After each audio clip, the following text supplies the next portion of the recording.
Vote আবহে দেওয়াল যুদ্ধ শুরু ঐতিহাসিক মুর্শিদাবাদে। মুর্শিদাবাদ পৌরসভার চেয়ারম্যান তথা তৃণমূল নেতা ইন্দ্রজিৎ ধরের বাড়ির দেওয়ালে বিজেপির পক্ষ থেকে বিধানসভা ভোট উপলক্ষে দেওয়াল লিখন করা হয়েছিল। শনিবার নিজের বাড়ির দেওয়ালের সেই দেওয়াল লিখন মুছলেন তৃণমূল নেতা তথা মুর্শিদাবাদ পৌরসভার চেয়ারম্যান ইন্দ্রজিৎ ধর, যা নিয়ে শুরু হয়েছে রাজনৈতিক চাপানুতোর। বিজেপিও প্রতিক্রিয়া ব্যক্ত করেছে। আমরা প্রথমেই শুনব ইন্দ্রজিৎ ধরের বক্তব্য, তারপর শুনব বিজেপি নেতৃত্বের বক্তব্য।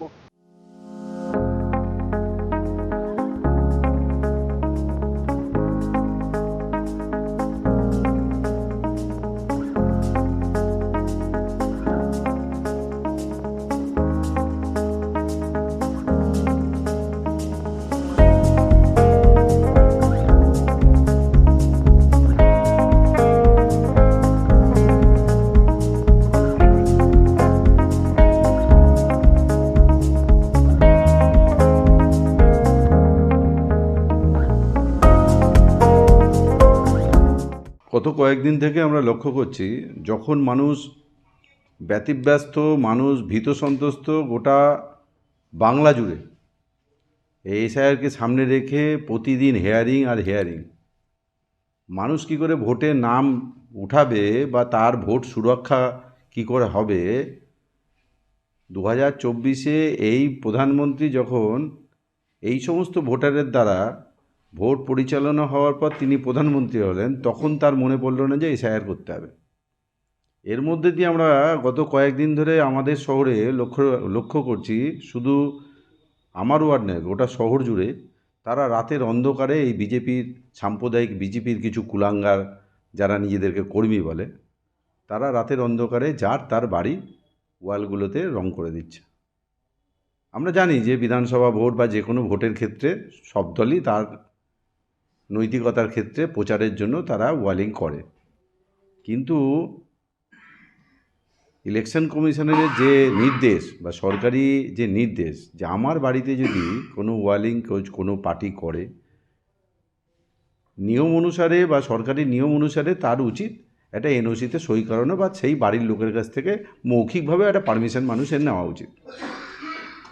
যেখানে এখানকার সমস্ত বিজেপির যারা অপদার্থ বা যে সমস্ত কর্মীরা আছে, অপদার্থ এই কারণেই বলছে, অপদার্থতার কাজ করার জন্য অপদার্থ বলছে, যে মিনিমাম সৌজন্য, মিনিমাম সভ্যতা, ভদ্রতা তারা জানে না। আমি এই শহরের একমাত্র নাগরিক এবং একটা দলের সাথে আমি যুক্ত, তারপরেও আমার সাথে কোনো আলোচনা নাই, না বলা না কিছু। তারা কি করলো, আমার বাড়ির 4-5টা ওয়ালে তারা বিজেপি ওয়ালিং করে দিল। এবং আমি লক্ষ্য করছিলাম তাদের অ্যাক্টিভিটিসটা। হঠাৎ করে গতকালকে দেখছি, যখন মুসলিম সম্প্রদায়ের ভাইরা তারা নমাজ পড়তে ব্যস্ত, তখন সেই সব বাড়িগুলোতে চিহ্নিত করে, যখন এলাকা ফাঁকা, সেই বাড়িগুলোতে তারা পদ্মফুল এঁকে দিল। এবং তার সাথে সাথে আমার এলাকার একটি যুবক প্রতিবাদ করে, এবং প্রতিবাদ করে সে বিজেপির কালি দিয়ে লিখে দেয়, বিজেপি হটাও, দেশ বাঁচাও। সঙ্গে সঙ্গে দেখছি যে বিজেপির গুন্ডা বাইরেরা এসে তাকে ভয় দেখাচ্ছে, মারবো, ধরবো, ব্যবস্থা নিব। আমি ধন্যবাদ জানাই আমার ওয়ার্ডের যে যুবক প্রতিবাদ করেছে। সে প্রতিবাদ কি করেছে, যে তার ওয়ালে গায়ের জোর করে বিজেপি ওয়াল দখল করছে, তারা যে অপরাধটা করছে সেই অপরাধের ক্ষমা হয় না। কিন্তু ঘুরিয়ে এক ব্যক্তি তার গণতন্ত্র অধিকার, সে যার তার বিরুদ্ধে লিখতে পারে। সে যখন তার বক্তব্য, তার মস্তিষ্ক প্রসূত যে বক্তব্য সে লেখার চেষ্টা করেছে, তাকে মারতে যাচ্ছে। ঠিক একইভাবে আমরা লক্ষ্য করছিলাম যে এই ঘটনাগুলো বিজেপি ঘটাচ্ছে, শুধু আমার ওয়ার্ডে না, আমার ওয়ালে না, গোটা আমার 6 নম্বর ওয়ার্ডে একইভাবে। গতকালকে আমি এইগুলো করতাম, মানে ওয়ালিংগুলো মিটানোর ব্যবস্থা নিয়েছিলাম, কিন্তু রাতের অন্ধকারে কেন করবো। আজকে দিনের বেলায়, আমি সকালবেলায় আমার সোশ্যাল মিডিয়ার টিম নিয়ে আমি যখন বেরোই, আমাকে এলাকার মানুষ হাতে ধরে হাতজোড় করে আমাকে বলছে যে আপনারা এগুলো মিটিয়ে দিন, কারণ আমাদের কাছ থেকে কোনো পারমিশন নেয়নি এবং আমরা এরকম ধরনের কোনো বিজেপির পদ্ম আঁকা আমরা মেনে নেব না।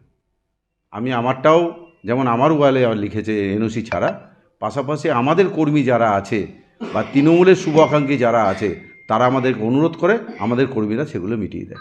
এটা দিদির অনুপ্রেরণায় হচ্ছে। দিদির যে কালচার, সেটা তার দলের কার্যকর্তা, সেটা ওদের দলের সংস্কৃতি। মানুষ দেখতে পেয়েছে, মানুষ বিচার করবে। ভারতীয় জনতা পার্টি যা করে দিনের বেলায় করে। আমরা কাটমানি তোলাবাজির রাজনীতি করি না, রাতে কোনো কারবার আমাদের নেই, সেই জন্য আমরা দিনে করি। উনার বাড়ি কেন করেছিল উনি সেদিন দিয়েছিলেন।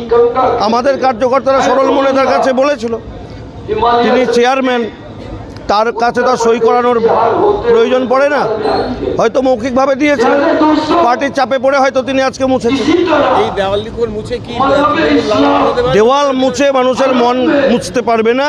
মানুষের মনে বিজেপি জিতবে, তৃণমূলের বিসর্জন অবশ্যম্ভাবী।